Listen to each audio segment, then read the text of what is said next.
আসসালামু আলাইকুম। আন্তর্জাতিক সর্বশেষ আপডেট সংবাদে আপনাকে স্বাগতম। শুরুতেই জানিয়ে দেব সংবাদ শিরোনাম। শুরুতেই জানিয়ে দেব লেবাননে হাজার হাজার ডিভাইসে বিস্ফোরণ, সামনে আসছে চাঞ্চল্যকর যেসব তথ্য। জানিয়ে দেব ইসরায়েলের নৃশংস হামলায় নিহত আরও 40 ফিলিস্তিনি। এদিকে ইসরায়েলের বিমান ঘাঁটিতে বড় বড় বিস্ফোরণ, হিজবুল্লাহর ব্যাপক ক্ষেপণাস্ত্র হামলায় 5 গুরুত্বপূর্ণ দিক ফুটে উঠেছে। সর্বশেষ জানিয়ে দেব ইহুদিবাদী বর্ণবিদ্বেষের বিরুদ্ধে ইউরোপীয় বিক্ষোভকারীদের স্লোগান, বিশ্বব্যাপী ইসরায়েলি কোম্পানিকে বয়কট। এতক্ষণ শুনছিলেন সংবাদ শিরোনাম, এবারে বিস্তারিত। লেবাননে হাজার হাজার ডিভাইস বিস্ফোরণ, সামনে আসছে নতুন তথ্য। লেবাননে দুটি ঘটনায় হাজার হাজার পেজার এবং রেডিও ডিভাইস বিস্ফোরিত হওয়ার কমপক্ষে 37 জন নিহত এবং হাজার হাজার মানুষ আহত হয়েছেন। কিভাবে এই বিস্ফোরণ ঘটেছে তার নানা তথ্য ব্যাখ্যা এখন একত্রিত করা হচ্ছে। লেবাননে হিজবুল্লাহ, যাদের সদস্য ও যোগাযোগ ব্যবস্থার উপর এই হামলা চালানো হয়েছে, তারা এর পিছনে ইসরায়েলকে দোষারোপ করছে, যদিও ইসরায়েল এখনও কোনো মন্তব্য করেনি। বিবিসির এই তথ্য অনুসারে তাইওয়ান থেকে জাপান, হাঙ্গেরি, ইসরায়েল এবং পুনরায় লেবাননে গিয়েছে। লেবাননের সমাজকে নাড়া দেওয়া এমন নজিরবিহীন ঘটনায় বেশ কয়েকটি প্রশ্ন সামনে এসেছে। প্রাথমিকভাবে ধারণা করা হচ্ছে পেজারগুলো এক জটিল সাইবার হামলা বা হ্যাকিংয়ের শিকার হয়েছিল, যার কারণে সেগুলো বিস্ফোরিত হয়। তবে এই তত্ত্বটি উড়িয়ে দিয়েছে বিশ্লেষকরা। বিশেষজ্ঞদের মতে এই পরিমাণ ক্ষয়ক্ষতি করার জন্য সম্ভবত হিজবুল্লাহর কাছে যাওয়ার আগেই তারা ওইসব যন্ত্রকে বিস্ফোরক পুঁতে রেখেছিল। পেজারগুলো ভাঙা অংশ বিশেষের ছবিগুলোই গোল্ড অ্যাপোলো নামে তাইওয়ানের একটি ছোট ইলেকট্রনিক্স প্রস্তুতকারকের লোগো দেখা যায়। বিবিসি কোম্পানির অফিস পরিদর্শন করেছে। অফিসটি তাইয়েপের শহরতলির একটি বড় শিল্পাঞ্চলে অবস্থিত। কোম্পানিটির প্রতিষ্ঠাতা হু চিং কোয়াং এসব শুনে হতবাক হয়ে পড়েন। তিনি জানান এই বিস্ফোরণের সঙ্গে তার ব্যবসার কোনো সম্পর্ক নেই। তিনি তার কারখানার অফিসের বাইরে সাংবাদিকদের বলেন, আপনি লেবানন থেকে পাঠানো ছবিগুলো দেখুন, যন্ত্রগুলোর গায়ে কোথাও মেড ইন তাইওয়ান লেখা নেই। আমরা সেই পেজারগুলো তৈরি করিনি। এর পরিবর্তে তিনি একটি হাঙ্গেরিয়ান কোম্পানির দিকে ইঙ্গিত করেন, যার নাম বিএস কনসাল্টিং। হু বলেন, 3 বছর আগে তিনি বিএসসিতে গোল্ড অ্যাপোলোর ট্রেডমার্ক লাইসেন্স করিয়েছিলেন, যেন তারা তাদের নিজস্ব পেজারে গোল্ড অ্যাপোলোর নাম ব্যবহার করতে পারে। তিনি বলেন, বিএসসি থেকে পাঠানো প্রক্রিয়া খুবই অদ্ভুত ছিল এবং অর্থ দেওয়ার ক্ষেত্রে তাদের সমস্যা ছিল। টাকাগুলো মধ্যপ্রাচ্য থেকে আসত। বিএসসি কনসাল্টিংয়ের নিবন্ধিত অফিসেও যাওয়া হয়।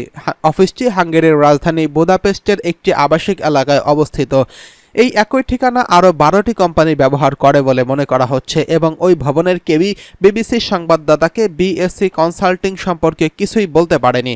হাঙ্গেরি কর্মকর্তা বলেছেন, এই প্রতিষ্ঠানটি 2022 সালে প্রথমবারের মতো অন্তর্ভুক্ত হয়েছিল। শুধুমাত্র দেশটির একটি ব্যবসায়িক মধ্যস্থকারী হিসেবে কাজ করত, যাদের নিজস্ব কোনো উৎপাদন বা অভিযানের কোনো সাইট ছিল না। এদিকে ইসরায়েলের নৃশংস হামলায় নিহত আরও 40 ফিলিস্তিনি। অবরুদ্ধ গাজায় ইসরায়েলের আগ্রাসন চলছেই।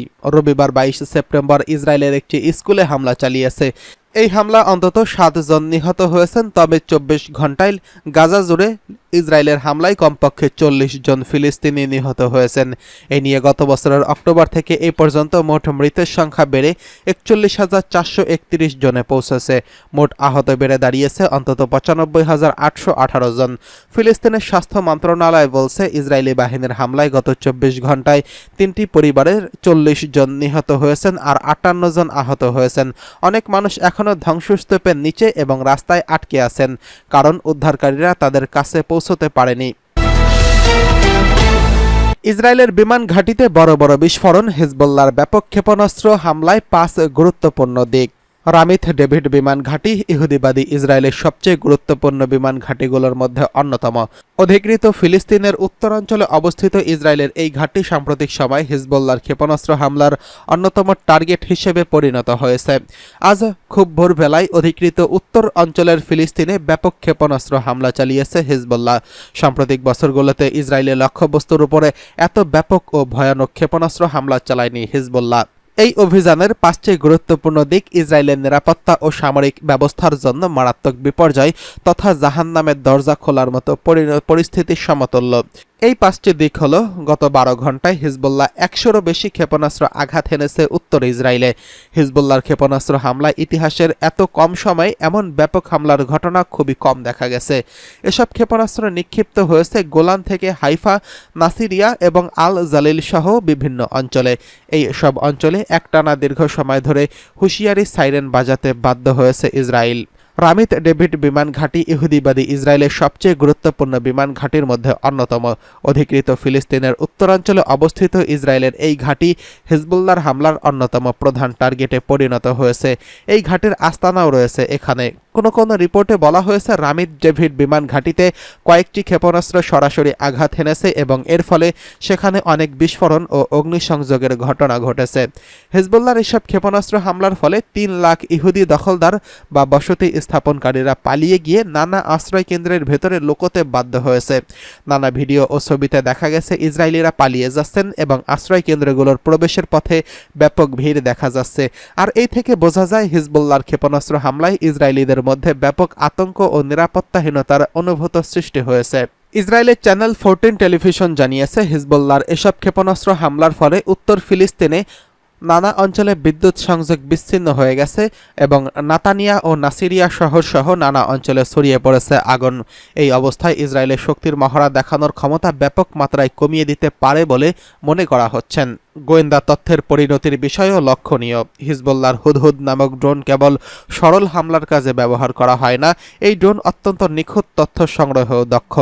2 মাস আগে হিজবুল্লাহ এই ধরনের ড্রোন ব্যবহার করে রামিত ডেভিড বিমান ঘাঁটির নিখুঁত ছবি তুলে আনতে সক্ষম হয়েছিল। ফলে এখন সেখানে নিখুঁতভাবে হামলা চালানোর জন্য হিজবুল্লাহর জন্য অনেক সহজ হয়েছে।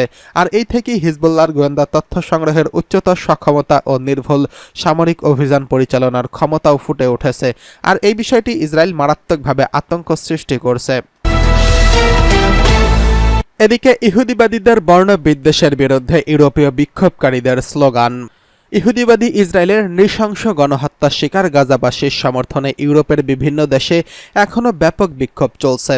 এসব বিক্ষোভের মাধ্যমে ইউরোপের অধিবাসীরা অসহায় ফিলিস্তিনি জনগণের উপর ইসরায়েলের ভয়াবহ অপরাধযজ্ঞের নিন্দা জানিয়েছেন।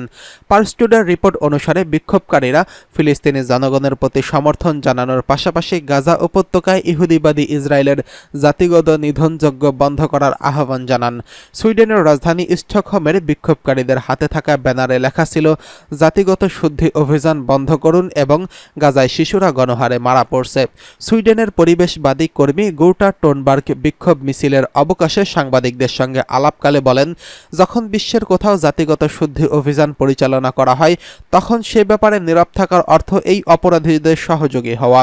আমাদেরকে ইসরায়েলি পণ্য বয়কটের পাশাপাশি তেল আবিবের বিরুদ্ধে কঠোর নিষেধাজ্ঞা আরোপ করতে হবে। ইতালির রাজধানী রোমেও একই ধরনের বিক্ষোভ অনুষ্ঠিত হয়েছে। বিক্ষোভকারীরা ইহুদিবাদী ইসরায়েলের প্রতি ইটালির সরকারের সমর্থনের নিন্দা জানিয়ে বলেছেন, ফিলিস্তিনের স্বাধীন রাষ্ট্র প্রতিষ্ঠার অধিকার রয়েছে। ব্রিটেনেও ফিলিস্তিনের প্রতি সমর্থন জানিয়ে হাজার হাজার মানুষ বিক্ষোভ করছেন।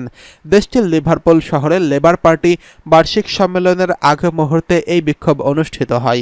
ব্রিটিশ নাগরিকরা গাজায় ইহুদিবাদী ইসরায়েলের পাশবিক অপরাধযজ্ঞের নিন্দা জানানোর পাশাপাশি তেল আবিবের কাছে সমরাস্ত্র পাঠানো পুরোপুরি বন্ধ করতে ব্রিটিশ সরকারের প্রতি আহ্বান জানান।